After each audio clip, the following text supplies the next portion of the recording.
Peoples party کے chairman Bilawal Bhutto Zardari اور میاں نواز شریف کی ملاقات آج متوقع ہے۔ سیاسی ذرائع یہ دعویٰ کر رہے ہیں کہ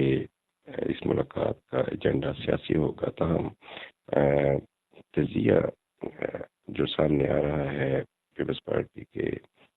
زوما کی بیانوں کے حوالے سے،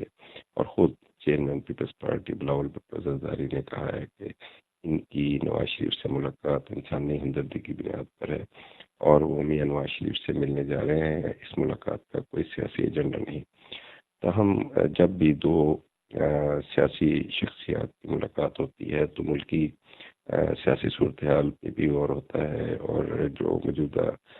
چیلنجز ہیں ملک کے اس پر بھی تبادلہ خیال ہونا لازمی امر ہے۔ اور یہ بھی ایک توقع کی جا سکتی ہے کہ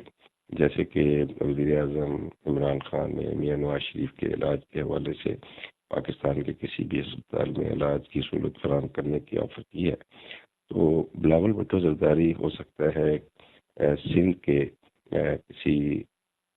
اچھے ہاسپٹل میں، جو کہ حکومت سندھ کا دعویٰ ہے کہ کارڈیالوجی کے حوالے سے ان کے پاس صحت کی اچھی سہولتیں ہیں، میاں نواز شریف کو وہ کراچی کے کارڈیالوجی کی اچھی سہولت والے اسپتال میں علاج کی تجویز بھی دے سکتے ہیں۔ تاہم اس ملاقات کا ایجنڈا جو ہے بلاول بھٹو زرداری کے بقول غیر سیاسی ہوگا۔